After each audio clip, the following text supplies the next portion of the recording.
Welcome to part 2 of this presentation on new music business models. My name is Kristen Thompson and I'm the Education Director for the Future of Music Coalition. Remember that this presentation includes 2 additional documents available on the FMC website.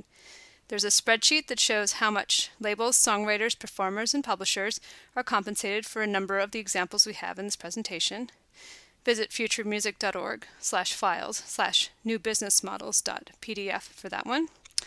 We also have a document that explains in plain language how unsigned and indie musicians can get their music into these services at futuremusic.org/files/digitaldistribution.pdf.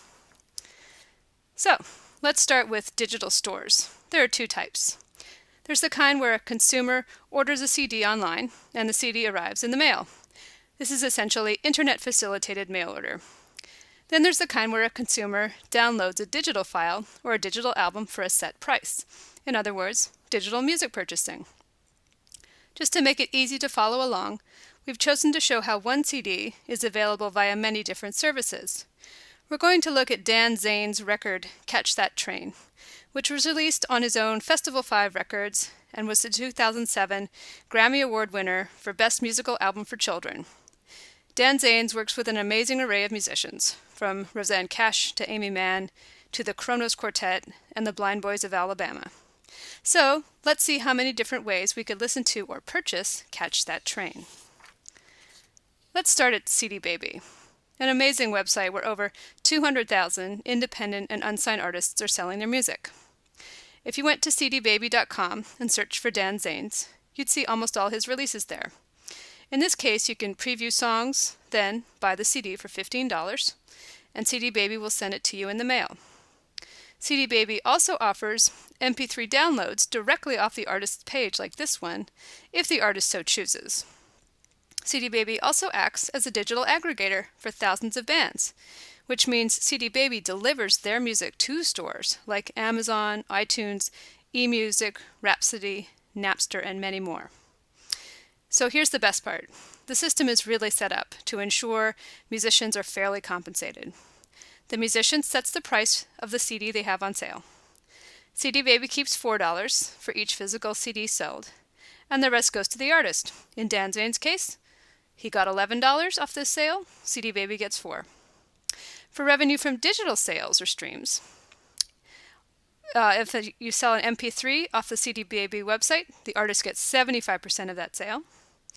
If you sell an MP3 through, say, the iTunes store, the artist gets 91% of that money. Here's some amazing statistics about CD Baby.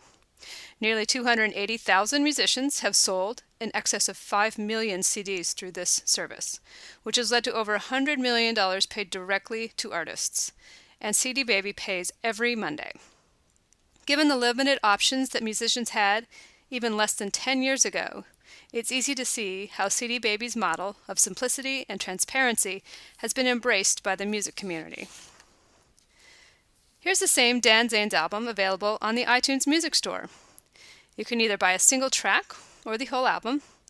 As far as payment goes, the labels and aggregators, remember, those are the companies that deliver the artist's music to iTunes Music Store on behalf of the artist. The aggregators get about $7 of the $9.99 album sale price. Unsigned artists, like the kind using CD Baby or TuneCore or Nimbit to deliver their music to the stores, will get anywhere from 91% to 100% of that $7 that's paid to the aggregator. Here's the same album on Amazon. As with other Amazon offerings, you can buy the CD and it will come in the mail, or you can buy single MP3s or the whole album as a digital download. You might notice that it's $1 cheaper on Amazon than on iTunes. As with iTunes, aggregators get $6 to $7 from a sale, and the artists whose music is delivered get anywhere from 91% to 100% of that $7 that's paid to the aggregator. Here's a little extra bit about Amazon. They offer these widgets that you can embed on your website.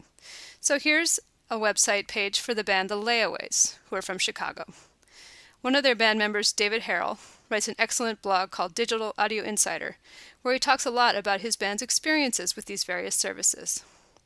So in their case, their Amazon widget is embedded on their website to drive traffic to their songs on Amazon. And since they've signed up for this referral program, they receive a small fee for any click-throughs that come through this widget, whether the person's buying a layaway song or buying a flat screen TV. They get a little commission. And the referral revenue is paid directly to the band by Amazon, not lumped into any revenue from sales. Now let's look at a few subscription service models: Rhapsody, Napster, and eMusic. With subscription streaming services, in the United States, Rhapsody and Napster are the primary ones. The consumer pays about $12 a month to have access to everything in the service's catalog, millions of songs available via an internet stream. Here's Catch That Train on Rhapsody. If you wanted to listen to this record right now, you could just click on play and it would play start to finish. Or you could pick a specific song and play that. Or you could build a playlist and add all sorts of music. Or you could listen to a Dan Zanes radio station that played his music and others like it. Or you could take it on the go and put some songs on your portable player. Or you could buy MP3s of any song and keep them on your hard drive. Lots of choices for music lovers. And as you can see from the charts that we describe, that there are revenue streams that flow back to songwriters, labels, performers, and publishers for these various uses. One of the most interesting ones, in Rhapsody's case, is their to-go service, which allows subscribers to fill a portable music player with music.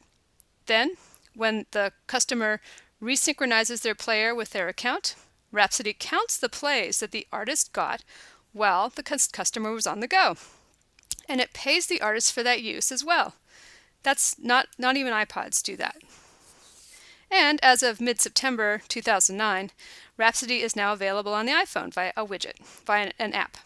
It's $14.99 a month to stream all the music in the Rhapsody catalog to your iPhone. And again, it resynchronizes with Rhapsody and counts plays and pays based on usage on the iPhone.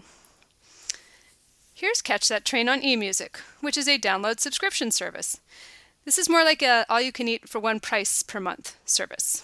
So, for example, for $9.99 a month, a subscriber can download up to 30 songs. For a little bit more money, a subscriber can download 50 songs a month.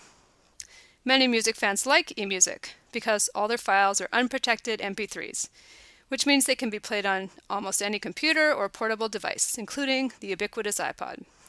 However, this commitment to only offering MP3s, eMusic's commitment to this, meant that all the major labels except Sony recently had largely refused to license their music to eMusic, so their catalog was a bit incomplete. However, it has a very robust independent label, an independent artist catalog. As far as compensation goes for musicians, like sales on iTunes and Amazon, labels and aggregators are paid for downloads, and the artists receive their share of that revenue.